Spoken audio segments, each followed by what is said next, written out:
Bom, deixa eu voltar um pouco atrás e analisar as coisas tal como vem se desenrolando desde 2015. Em março de 2015, nós tivemos um momento de excepcional clareza da consciência nacional, da consciência pública. O povo brasileiro total 2 milhões de pessoas, sem contar os que participavam de sondagens de opinião, que eram assim 96%, apoiando aquilo, estavam muito conscientes da situação. E que o problema não era um partido ou outro, uma pessoa ou outra, mas que o problema era a classe política como um todo, quer dizer, a classe dominante. Então, aquilo era um momento, vamos dizer, culminante do longo processo chamado Revolução Brasileira. A história do Brasil é a história da Revolução Brasileira. E essa história opõe o povo ao chamado dono do poder, aquilo que o Raimundo Fauro chamava o estamento burocrático. Essa é uma característica peculiar do Brasil.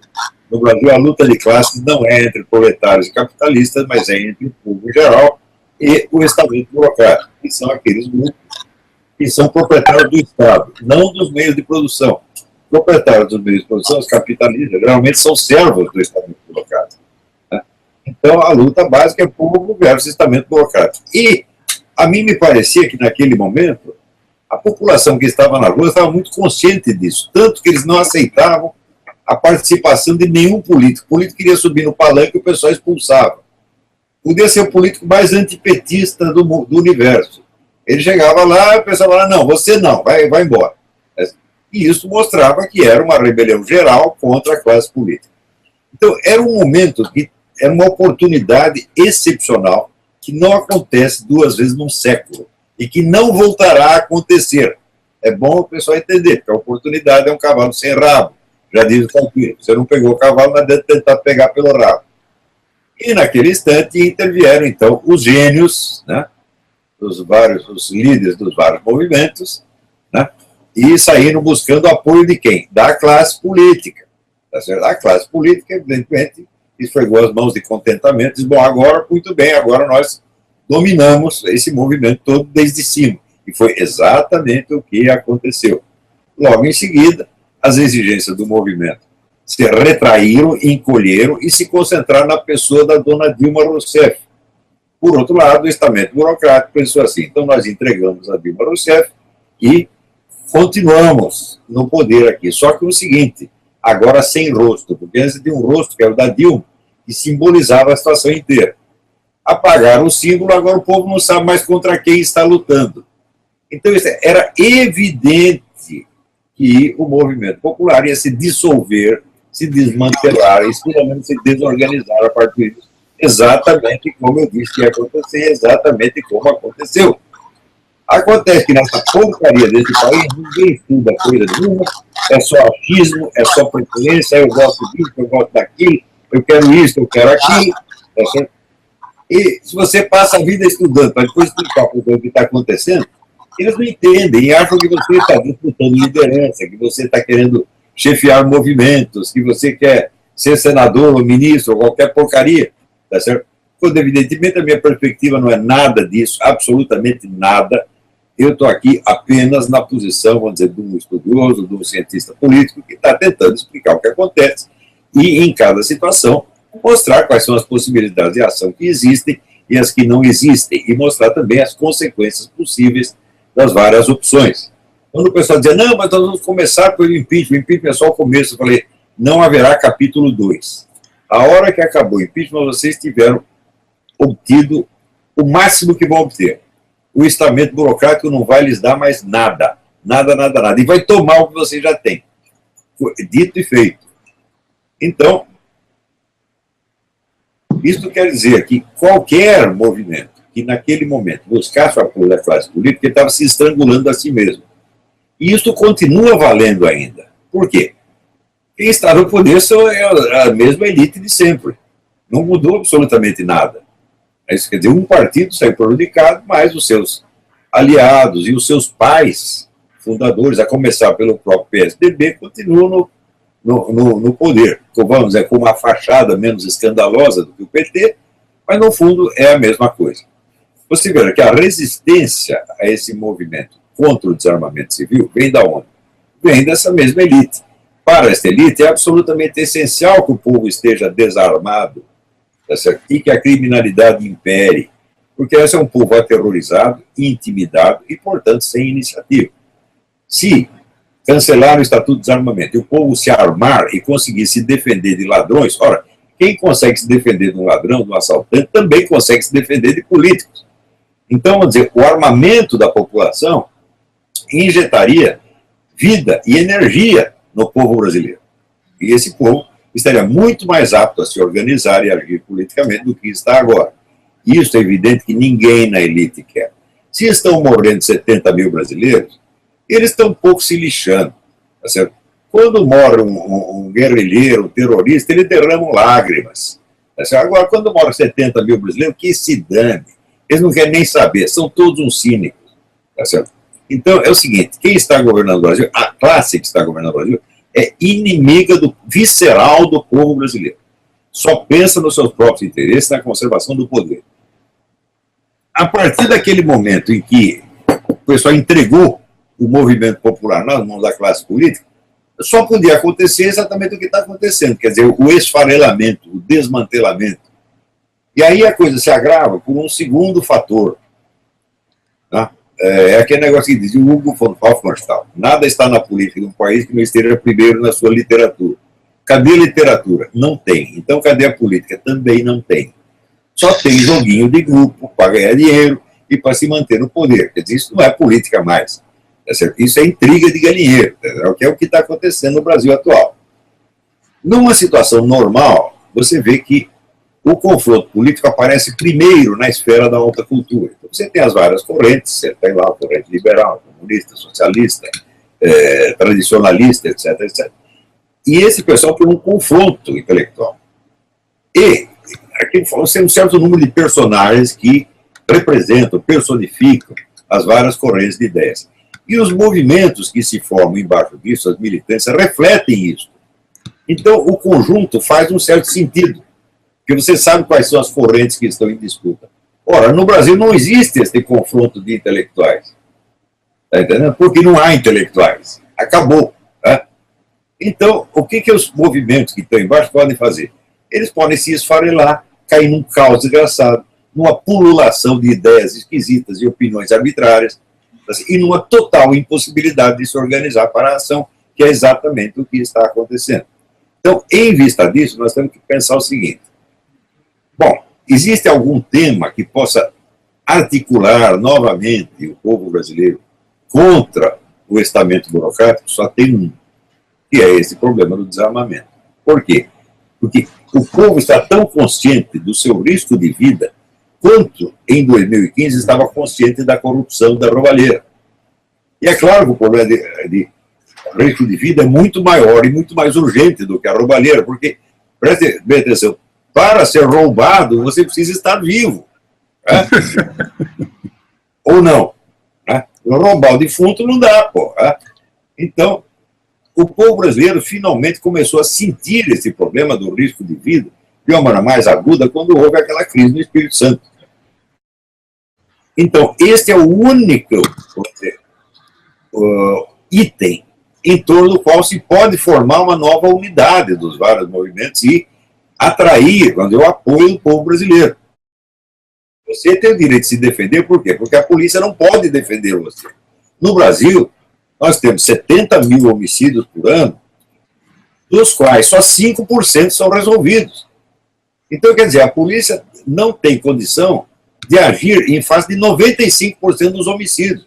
Você vai ser assassinado e ninguém vai ligar, ninguém vai nem saber quem foi. Isso é a verdade. Tá entendendo? Então, vamos dizer, o direito à vida, o pessoal usa o direito à vida para defender os fetos. Eu digo, mas isso é até um exagero, porque quem está com risco de vida não é os fetos, são as pessoas que já nasceram, meu Deus do céu, que estão com 30, 40, 50 anos. É o pai do feto que está sendo arriscado, não é o feto, coitado.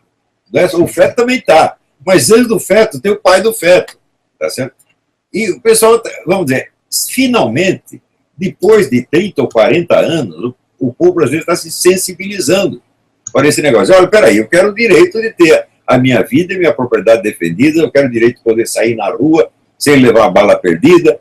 Né? Até um dia eu estava lendo as memórias do Guilherme Figueiredo, grande escritor brasileiro, que aos quase 90 anos de idade escreveu um livro de memória, O livro se chama A Bala Perdida. Sabe por quê? Ele estava olhando pela janela e viu uma menininha dos 15 anos com um bebê no colo, andando pela praia. De repente, pimba, veio uma bala perdida, a menina cai e o bebê sai rolando. Tá certo? E isso chocou o velho. Tá? Então, isso virou o tema. Quer dizer, o Brasil é um monte de bala perdida. Inclusive, essas polêmicas que aparecem no Facebook, pessoas entusiasmadas, bravíssimas, né, gritando, etc., é tudo bala perdida. Você veja, vocês estavam falando agora desse pessoal intervencionista enfesado, né, que xinga todo mundo de comunista. Olha, o que acontece comigo? Este pessoal me xinga de esquerdista e comunista. E o pessoal que é contra a intervenção me chama de intervencionista. Entendeu? Está todo mundo louco? Está sim. Mas isso é natural quando o confronto ideológico perde o seu perfil intelectual. Preste atenção, quando você tem... Vai num país um pouco mais decente, né, e, sei lá, pega a França, a Itália, etc., você vai ver que existe um debate ideológico entre intelectuais capazes de se expressar, de se explicar, etc., etc. E as pessoas, então, vamos dizer, a massa adere a um ou adere a outro e se organiza em função daquelas linhas que foram delimitadas pelo debate intelectual. Se não há o debate intelectual, vira tudo uma anarquia, que é exatamente o que está acontecendo no Brasil. É uma anarquia de ideias, de opiniões e, portanto, de sentimentos. As pessoas se odeiam umas às outras, nem sabendo por quê. Quer dizer, virou um hospício mesmo. Então, vamos dizer, o tema do como restaurar um pouco de ordem nisso. Eu digo, bom, você tem que apelar para algum fato que todo mundo conheça e todo mundo sinta. Então, esse fato se torna um novo princípio organizador. Qual é o fato? Nós todos estamos sob risco de vida. Os caras, o governo não nos defende, não tem capacidade para nos defender e não deixa nós nos defendermos a nós mesmos. Isso, evidentemente, não pode continuar assim. Então, é claro que não há nenhum problema. Veja, onde você tem 70 mil homicídios por ano, não há nenhum problema mais urgente. E para ter problemas também você precisa estar vivo. Né? Então, nessas as coisas direitas, 70 mil homicídios por ano são 3 guerras do Iraque por ano em tempo de paz. Tá? Qualquer desse lugar que você diz que está a zona de conflito, na Síria morre menos gente, proporcionalmente, do que no Brasil. E até onde nós vamos suportar isso aí? Até onde nós vamos suportar essa carnificina mantida propositadamente por esses malditos defensores do desarmamento civil, que todos eles têm os seus guarda-costas armados. Para eles a situação está boa. Moram num condomínio fechado, cheio de guarda, com, sei lá, metralhadora Uzi, escopeta calibre 12, a R-15, a K-47, o diabo. Eles têm tudo para se defender e não vê que os outros se defendam. Você não vê uma grande liderança, tá certo, que seja capaz de concentrar o movimento popular novamente. Bom, não temos a liderança, mas nós temos o tema. E o tema é o seguinte: o direito à vida, meu Deus do céu. O direito à autodefesa. O pessoal tem que tomar consciência disso. Então, agora, fora disso, quais são as correntes de ação que tem? Não vou dizer corrente ideológica, porque não existe nenhuma. É quando você vê o PT, você lê aquelas análises que o pessoal do PT faz sobre a sua própria derrota, é um negócio tão absolutamente alienado. Eles estão totalmente fora da realidade. Tá certo? Eu sei distinguir quando o sujeito está me enganando e quando ele está enganado. Né? E essas análises do PT, inclusive, tem muitas que são muito sinceras, os caras acreditam naquilo que estão falando. Foi um golpe de Estado tramado no exterior pela CIA, etc, etc. Ora, meu Deus do céu, aqui nos Estados Unidos, qualquer moleque de 12 anos sabe que a CIA está do outro lado. Tá certo? A CIA, se fosse dar um golpe, no Brasil seria um golpe de esquerda. Né? Mas no Brasil ninguém sabe disso. Inclusive, é impressionante a gente ler o noticiário aqui, acompanhar o que acontece aqui, e ver como isso reflete na mídia brasileira. É uma coisa que dá vontade de chorar. Eu digo, nunca vi um país estar tão por fora do mundo como esse pessoal do Brasil está. E todo mundo, todo esse pessoal de mídia, os especialistas todos, aquele professor não sei do que, da universidade, da puta que eu pariu, esse pessoal tudo está sendo pago, né, pelo povo, para falar besteira e para enganá-lo o tempo todo. Você pegar o ministério inteirinho, só tem incompetente. Se você ver o que aconteceu no Brasil, a maior recessão de todos os tempos, 70 mil homicídios, a nossa educação totalmente desmantelada, 80% dos estudantes universitários são analfabetos funcionários. Como conseguiram fazer isso? É uma obra de gênio, se você pensar bem. Se disser, não, isso é uma conspiração para acabar com o Brasil, então são gênios. Mas não foi uma conspiração para acabar com o Brasil. Foi assim, foi um show de inépcia como nunca se viu na face da Terra. Então, há muitos anos eles estão falando, não adianta querer restaurar a política, primeiro você tem que restaurar a vida intelectual. A pessoa diz, mas isso demora 30, 40 anos. Mas tá bom, então você quer agir agora? Você vai agir. Tem coisas que você pode fazer imediatamente. Agora, quer fazer um negócio sério? Vai demorar, meu filho. Então, é aquela frase do Goethe que para mim virou uma norma de vida. É urgente ter paciência. A situação está se você ficar com faniquito e agir, você vai se ferrar mais ainda. De qualquer modo, aconteceu aquela mobilização de 2015. Bom, então havia uma chance, né, de um levantamento geral do Brasil, um levantamento burocrático, e o povo parecia que estava consciente disso. Falei, bom, tá, agora, só que acontece que não tinha liderança capaz de entender do que se tratava. Porque, primeiro, uns eram assim, eram antipetistas apenas. Os caras são contra o PT, mas não tem nenhuma clareza quanto aos movimentos ideológicos. Não sabe direito nem o que é comunismo, não sabe o que é Folha de São Paulo, etc, etc. Então, está escandalizado com a corrupção e virou antipetista. Então, é a Ruinaldo Azevedo, o pessoal da antagonista, o pessoal assim. Né? Outros eram meninos que estavam subindo na vida e falaram, oba, esta é a minha chance de virar um líder, virar vereador, deputado, senador, etc, etc. Outros eram caras que já estavam ligados ao próprio estamento burocrático, financiados por gente de partido, do PSDB ou do Raico Parta, tá certo? Para esvaziar o movimento e virá-lo em favor do próprio inimigo, que é a classe política. E foi isso que aconteceu. Então foi uma desorientação geral, um show de burrice, de inépcia, como nunca se viu no mundo, tá certo? E o resultado está aí dentro de nós. Digo, o que podemos salvar? Eu digo, bom, veja, o que caracterizou 2015 foi a unidade do sentimento popular. O pessoal estava revoltado contra a classe política de Maduro, porque sabe que ali não tem ladrão. Tá? E agora, o pessoal está revoltado por quê? Porque está à mercê de assassinos, estupradores, ladrões, etc, etc. E o governo não os defende e não deixa que eles se defendam. Quando você vê essas várias propostas dadas a resolver problemas, todas elas são furadas, porque só tem um problema. O problema é quem está no poder. Né? Se você não muda quem está no poder, não adianta você fazer a reforma tributária, não adianta as 10 medidas, não adianta isso, não adianta aquilo, não adianta nem mesmo o Lava Jato. Entendeu? Quer dizer, você está querendo consertar uns pedacinhos ou está querendo tirar uma classe do poder e botar outra. O problema foi o marxista chamar, você quer uma reforma ou uma revolução? O Brasil não precisa de reforma, o Brasil precisa de uma revolução, não precisa ser uma revolução sangrenta, mas precisa de uma troca geral da classe dominante. Incluído na classe dominante, então o quê? Não é só quem está no governo, não é uma troca de governo, tá certo? É uma troca, vou dizer, dos líderes do sistema judiciário, é uma troca dos líderes da educação, uma troca dos líderes da mídia. Nós temos que nos voltar contra tudo isso. Em 2015, o povo sabia disso. O povo estava muito hostil à mídia. E a mídia hostil a ele, evidentemente. Tá certo? Então, agora, se você quer operar dentro do sistema, para melhorar uma coisinha e melhorar outra, o que quer que você melhore, você está fortalecendo o sistema. Né? Então é o seguinte, eu adotaria o seguinte, no momento nós não queremos resolver problema nenhum, nós queremos apenas que vocês saiam daí.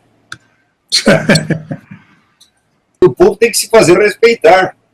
Porque no Brasil, assim, qualquer sujeito que sobe na hierarquia, ele faz um juramento de ferrar com o povo, de desprezá-lo e pisar em cima mesmo. Todo mundo faz isso, o PT fez igualzinho. Prometia que ia fazer o contrário, mas eles não são tão conscientes quanto eles se imaginam. Tá certo? Então, esse sistema do ajustamento burocrático brasileiro é uma coisa tão corruptora que você entra lá dentro, é assim, entra um ser humano e sai um toco de merda. Assim, né? Então, nós temos que falar aquilo que o povo quer que a gente diga. E o povo não está interessado nesses pontos específicos, aquele. Não, ele quer uma troca geral do sistema. Ele está cansado desses personagens todos. Nós temos que removê-los do caminho e botar pessoas com outro discurso, com outra mentalidade, tá certo? Onde você sinta alguma sinceridade na coisa. Mas atualmente, vou dizer, o antipetismo foi ocasião de ascensão para uma pleiade de picaretas e vigaristas como eu nunca vi na minha vida, começar para o Reinaldo Azevedo. Né? Eu não não vejo por que não dar os nomes. É ele, é Kim Catacoquinho, é Fernando Olhodei, etc. Todo mundo só quer subir na vida e tirar vantagem, um para ganhar dinheiro, outro para ganhar cargo. É uma coisa medonha. Né? Então, eu sinto, por exemplo, eu sinto sinceridade em vocês, eu sinto sinceridade na Bia Kicis. Tem várias pessoas que eu sinto. Tá certo? Mas essa sinceridade, vamos dizer, é o que o povo precisa sentir. Ele precisa ouvir as pessoas e dizer, esse cara está dizendo o que eu quero dizer. É por isso que eu fiz sucesso, eu dei voz a quem não tinha, você está entendendo? Então, voltamos ao problema anterior. O problema não é as 10 medidas, o problema não é a fim do foro privilegiado, o problema não é eleger o Bolsonaro. Não, o problema é quebrar o poder do estamento burocrático e dos seus representantes na mídia, na universidade, etc, etc. Ou seja, é uma luta de grande envergadura. Não é por combate pontual. Está entendendo? Se você se perde em combates pontuais, você pode alcançar até vitórias parlamentares. Por exemplo, o pessoal que é anti-abortista alcançou muitas vitórias parlamentares. Tá certo? Mas nós sabemos que hoje a técnica de governo é você fazer um bypass, você passar ao largo do processo legislativo e você impor o que você quiser através de portarias, decretos, etc, etc. Né? Decreto de diretor de departamento, então aquilo que não passou no Congresso acaba passando por outros meios. Por quê? Porque é a dominação geral, é o esquema geral que está corrompido. Não é esse ponto, aquele ponto. Então tem que atacar o sistema mesmo. Não tem outro jeito. Quais são as forças políticas que existem? Existe uma forte organização do lumpenproletariado. Né? São desocupados, desempregados, drogados, etc, etc. Sob a liderança de quem? Do narcotráfico. É esse pessoal que faz pichação na rua, são esses que ocupam edifícios. É essa gente. Isso não é povo. Tá? Isso é lumpenproletariado. Povo que trabalha é outra coisa completamente diferente. Tá? Então, essa é uma força política que existe. A outra força que existe, vamos dizer, é todo o empresariado a serviço do establishment, do estamento burocrático. São os empregadinhos do establishment, que apoiam qualquer besteira que eles importem, porque todos os programas vêm prontos de organismos internacionais, então levantam bandeiras, que podem ser certas ou erradas, mas são irrelevantes. Né? Por exemplo, eu vejo mais gente discutindo a questão dos banheiros unissex do que os 70 mil homicídios por ano. Ou as causas gaysistas.